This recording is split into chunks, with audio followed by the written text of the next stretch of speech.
વિસાવદર તાલુકાના, ભેસાણ તાલુકાના હજારો ગરીબો જે મહેનત મજૂરી કરે છે, ખેતરમાં મજૂરી કરે, દાડીએ જાય છે, સાવ નિરાધાર જીવન જીવે છે, એમનો આધાર માત્ર ને માત્ર મજૂરી અને મજૂરીથી 2 પૈસા કમાય અને સરકારી ઘઉં ચોખા લાવીને ખાય, એવા લોકોના ભાગનું કરોડોનું અનાજ ગુંડાઓએ સગે વગે કરી દીધું છે. બધું જગ જાહેર છે. છતાંય બપોરના 12 વાગ્યાથી, આજે 1 તારીખ છે, બપોરના 12 વાગ્યાથી અમે અહીંયા છીએ બધા હાજર હરેશભાઈના નેતૃત્વમાં. અત્યારે 5 વાગ્યા છે.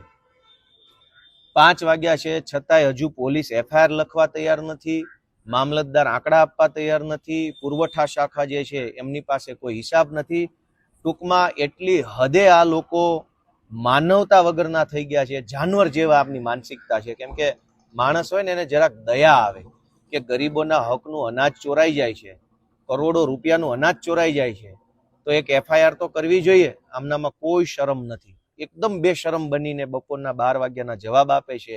ભાજપના નેતાઓને ફોન કરીને વારે ઘડીએ PI પૂછે છે કે સાહેબ ફરિયાદ લઉં ના લઉં, કોનું નામ લખું કોનું ના લખું.